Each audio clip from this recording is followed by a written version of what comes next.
Welcome to this Sunday service here at Bielefeld Sunrise Church. It's November the 7th, and at sunrise, if you are new and you don't know us yet, we are an affirming community open to all that are curious, seeking, new believers, trying to find out together with us what it means to walk with Jesus in the 21st century. Church services start every Sunday at 10 a.m. online on our website with both the sermon and the playlist available for streaming, as well as another sermon at 5 p.m. Please check back with Pastor Andy or on the website for details in any given week. The live stream devotional and praise on Facebook is on Saturday evenings at 6 p.m. As always, for updates and details, please check the Sunrise website. Monthly, in-person, like yesterday, meetings on Saturday evenings are complimentary, and they happen every first Saturday of the month. So the 6th obviously was the first one. And Pastor Andy was preaching, and I invite you all to look that up on the website as well. If you're in the Bielefeld area, please come, please join us for a short devotional and some time together on a Saturday evening before you venture off to other things. An ideal time for family and for everyone who wants to come. Please feel free to listen to the weekly praise playlist before the service, if you will, and also check out the brand new Rock Through Sunrise playlist, now available on the homepage and on Spotify and YouTube, with great music for your drive time and beyond. Now, let's look at what we can ponder today. Beyond Reformation Day, Romans 3, verse 23. This is what I called my sermon for the week, and I based it on some thoughts of a pastor, a friend who's a pastor in the US, in view of Reformation Day last week.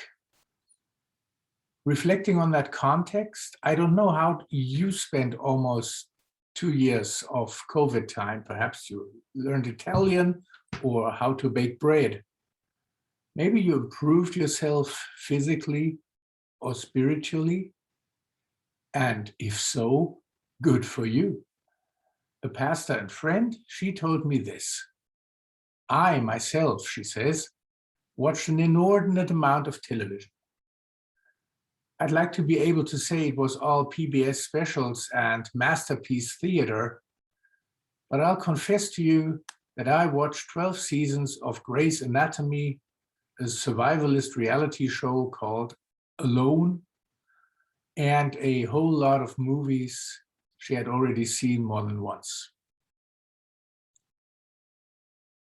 I think, she says, I watched certain movies because I often needed a good cry, and there are scenes from movies that no matter how many times I watch them, I can't keep from shedding tears all over again. Well, that's one take. Art can do this. Art can excavate a buried thing inside of us and hold it up until our eyes adjust to the bright truth of it. One of those was the movie The Mission. Set in the 18th century, Robert De Niro plays a seemingly irredeemable mercenary and slave trader in South America who kills his own brother in a fit of jealousy and says to a Jesuit priest that he is beyond saving, that for him, redemption is not possible. Yet the priest gives him penance anyway, to carry a large net full of the trappings of his past. Armor, weapons, gold, and walks with it on his back for miles. carried up steep cliffs and waterfalls, an easy metaphor for the dead weight of his own shame. After an exhausting, painful journey where De Niro finally hoists himself to the top, he is cut free from the net by someone who had every right to instead cut his throat. And as the contents fall down the cliff, he collapses into sobs. And so does the audience. Why do most of us consistently cry at scenes in movies that show the catharsis of mercy and forgiveness? Because the road we're on is too long, and the cliffs we must climb in life are too steep to keep carrying our garbage in a ratty net behind us. Especially when grace and mercy and forgiveness are just within our reach. And yet the Lord, to whom do we go for grace and mercy and forgiveness? Where can we ever lay down the burdens of our own errors and shortcomings, or must we carry them in a net behind us and pretend everything is still okay? Well, the medieval church knew that we humans carry around the weight of our failures, and they very astutely realized there was a lot of money to be made from the anxiety we have about the things we have done and the things we have failed to do. So by the 16th century, the church had slipped into some pretty bogus practices. One being the quote-unquote selling of indulgences. Indulgences were little get-out-of-sin-free cards the church would distribute at a certain cost. Don't laugh. This was fundraising genius. I mean, not for nothing, but it did pay for St. Peter's Basilica in Rome. Well, when Martin Luther had enough of this and other such nonsense, he made a list of grievances, 95 of them to be exact. And he walked over to his local church in Wittenberg here in Germany, and he nailed them to the door. It was October 31st, 1517. 504 years ago, last Sunday, the start of what would be known as the Protestant Reformation. There is a lot to celebrate when it comes to the Reformation, yet what do the texts assigned for Reformation Day talk about? Sin. What we get in our readings is not a victory parade for the Protestant Reformation, but a lot of talk about sin and law. All sin and falling short of the glory of God, and all who sin are slaves to sin, and that through the law comes knowledge of sin. Sin, sin, sin. A word so often weaponized against so many of us. A word connoting the naughty things some people do in secret.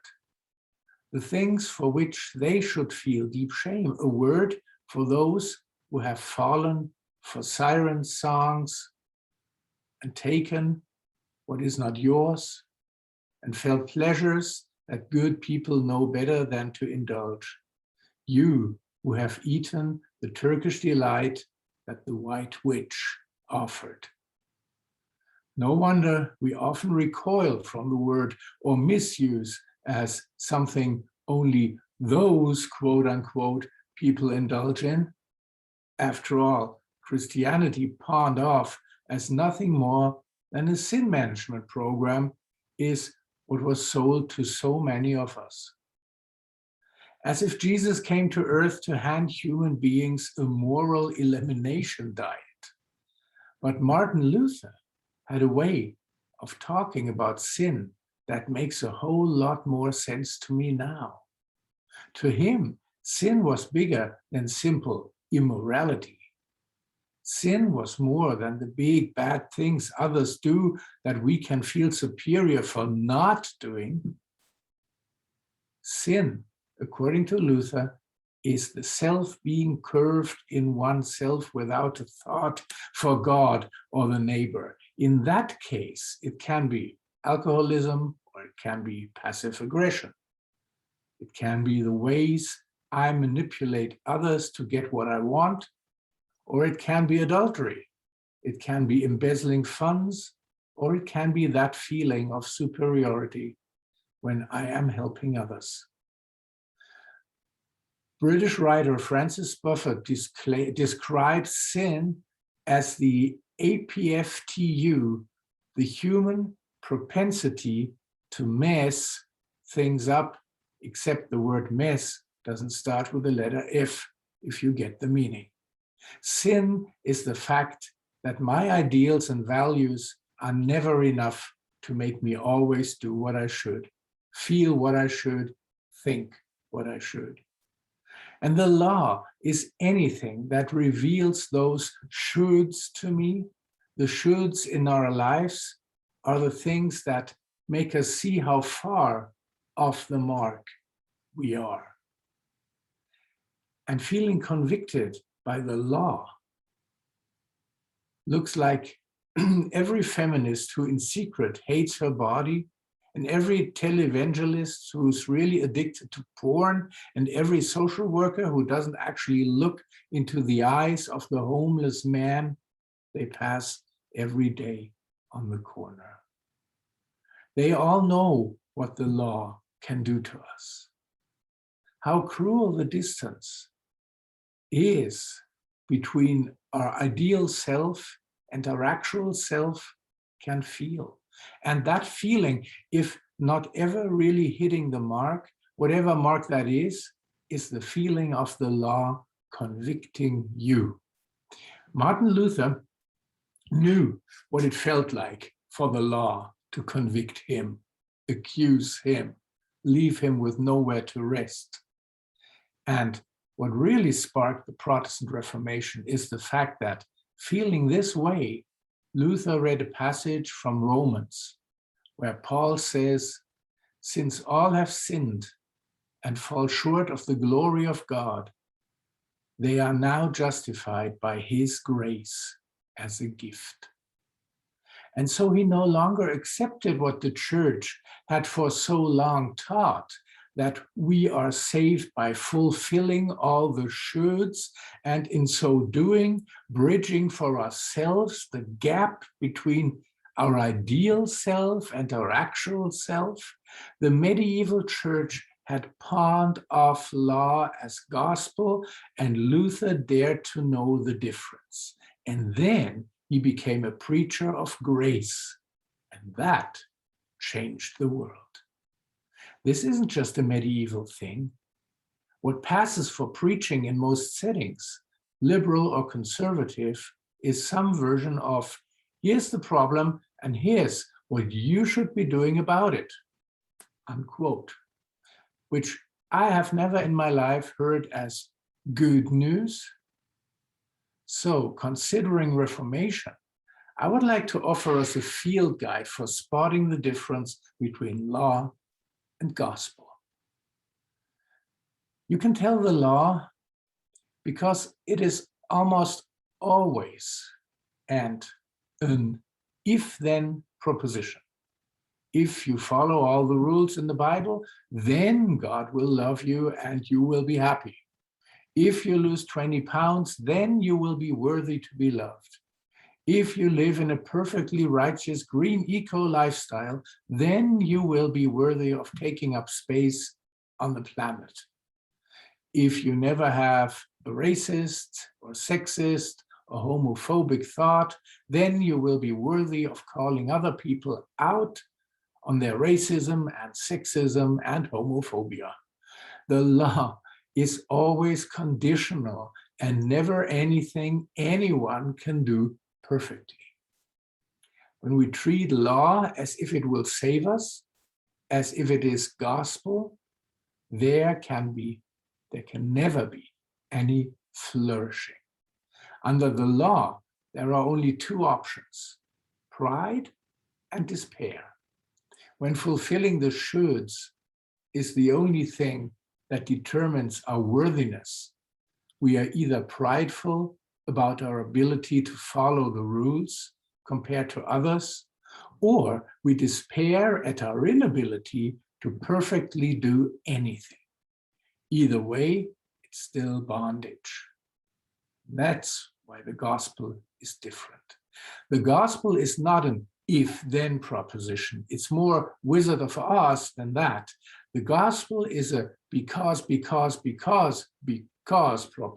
proposition, because God is our creator, and because we rebel against the idea of being created beings and insist on trying to be God for ourselves, and because God will not play by our rules, and because in the fullness of time, when God had quite enough of all of that, God became human in Jesus Christ to show us who God really is. And because God would not be deterred, God went so far as to hang from the cross we built and did not even lift a finger to condemn, but said, "Forgive them, they know not what they are doing."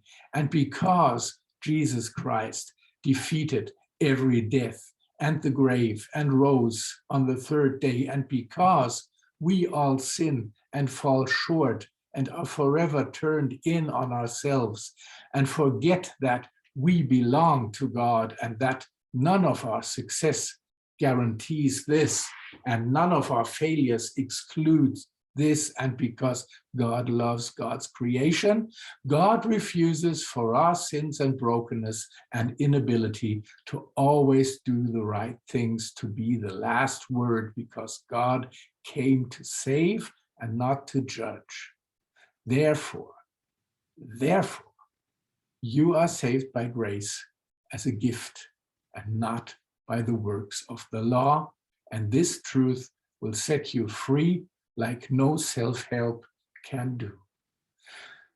And yes, the road we're on is too long, and the cliffs we must climb in life are too steep to keep carrying our garbage in a net behind us, especially when grace and mercy and forgiveness are always ours and always just within reach. Amen.